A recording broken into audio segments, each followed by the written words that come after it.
इंशाअल्लाह सबसे बड़ी जीत 2024 की अगर होने जा रही है तो वो कैराना लोकसभा से इंशाअल्लाह हमारी बहन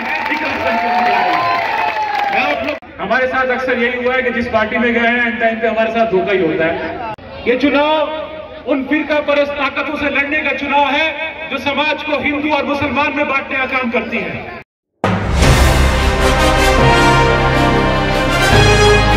इसका जो चुनाव है, ये चुनाव जमहूरियत को बचाने का चुनाव है।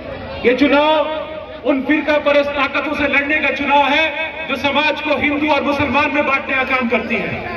ये चुनाव वो चुनाव है जिसमें आपको ये तय करना है कि आने वाला मुस्तकबिल आपका और आपके बच्चों का कैसा होगा।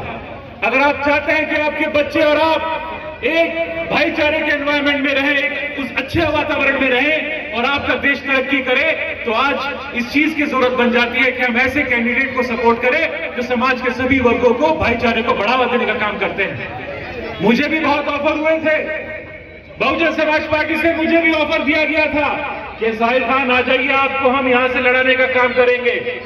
चुनाव कैसे लड़ाया जाता है मैं ज्यादा तफसील में नहीं जाना चाहूंगा, सब आप लोग समझते हैं, लेकिन हमने वक्त की नजाकत है उसको समझा। हमने समझा कि ये जरूरत है हमारे मुल्क की कि इस वक्त हम ऐसे लोगों को पार्लियामेंट में भेजने का काम करें जो सीधा सीधा भाजपा से टक्कर लेने का काम कर रहे हैं। हमने अपनी बहन, हम आज किसी पार्टी में नहीं है। हमारे साथ अक्सर यही हुआ है कि जिस पार्टी में गए हैं एंड टाइम पे हमारे साथ धोखा ही होता है। तो भाई हम किसी पार्टी में नहीं है, लेकिन हमने ये समझा हमारी जिम्मेदारी बनती है, हमारे साथियों की जिम्मेदारी बनती है कि हम ऐसे लोगों को चुनकर पार्लियामेंट में भेजें जो आपके मसले मसाइल सही तरीके से, जायज तरीके से पार्लियामेंट में उठाने का काम करें।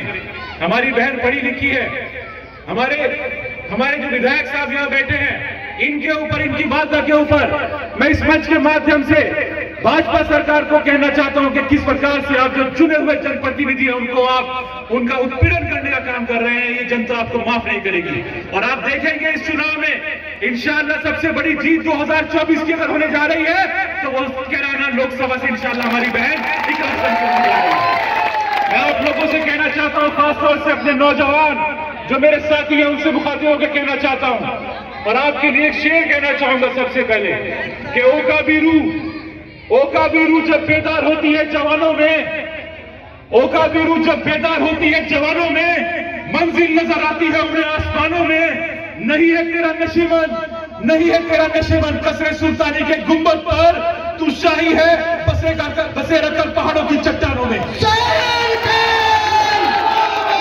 आप लोगों से कहना चाहता हूं कि मेरे नौजवान साथी हमें हमारे यहाँ पर देखेंगे कितना खूबसूरत मंच है। समाज के सभी, चाहे वो हमारा सैनी समाज हो, चाहे हमारा जाट समाज हो, कश्यप समाज हो, समाज के सभी वर्ग हमारी बहन को एक मंच पर आकर सपोर्ट करने का काम कर रहे हैं। खासतौर से नौजवान साथियों की जिम्मेदारी बन जाती है। चेयरमैनी के चुनाव में आप कस्बे के लोगों से भी कहना चाहूंगा और गांव देहात के लोगों से भी कहना चाहूंगा, चेयरमैनी के चुनाव में किस तरह से जुल्म ज्यादती हुई, किस तरह से यहाँ पर खासतौर से एक वर्ग के लोगों को निशाना बनाया गया, 24 लड़के उठाए गए उसी वर्ग के और उनको थानों में रखा गया क्योंकि उनका मकसद था किसी तरह से पोल कम हो जाए। आप लोगों को मुत्तहिद होकर मजबूती के साथ हम यहाँ पर आपके बीच में बने रहेंगे, डटे रहेंगे, लेकिन अपना ये ऐसा चुनाव बना दो कि गांव में तो प्रधानी का चुनाव हो और कस्बों के अंदर ये चेयरमैनी का चुनाव हो। इतना वोट पड़ना चाहिए और इतना वोट डाल दो कि कितना भी हमारे कह रहे थे, अभी जादूराम गुप्ता साहब हमारे कह रहे थे कि भाई ये कुछ भी ना कर पाए, हमारे शायद प्रधान जी थे, वो जाट समाज से थे प्रधान जी हमारे, इतना वोट डाल दो कि अगर ये गड़बड़ी भी करना चाहे तब भी गड़बड़ी करना पाए। ये आपको समझना होगा, वक्त की नजाकत है। हमारा भाई जो है वो तब आपके बीच में इतनी मुश्किलों को सामना करता हुआ, किस तरह से इनके ऊपर झूठे मुकदमे लगाए जा रहे हैं, इतनी मुश्किलों का सामना करता हुआ आपकी खिदमत कर रहा है। आपसे पूछना चाहूंगा कि क्या हसन परिवार ने कोई कमी छोड़ी? आप जब किसी गरीब को जमीन की जरूरत पड़ी, इन्होंने अपनी जमीन दी, उनके वहां पे घर बनवाने का काम किया। क्या इनका हक आपके ऊपर बनता है, नहीं बनता है? मैं आपसे पूछना चाहूंगा। तो हाथ उठा के मुझे बताओ कि दिलो जान से इस चुनाव में लड़ने का काम करेंगे, नहीं करेंगे आप लोग?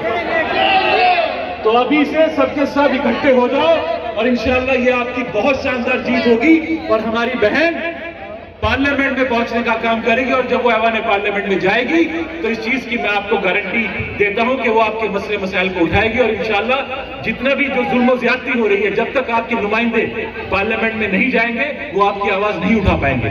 तो हमारी जरूरत बन जाती है, हमारी मजबूरी भी बन जाती है कि अपने नुमाइंदों को आप पार्लियामेंट में भेजें, ऐवान असेंबली में भेजें, तभी वो आपकी आवाज बनकर वहां पर गरजने का काम कर सकते हैं। इन्हीं चंद अल्फाजों के साथ मैं अपनी बात को खत्म करूंगा।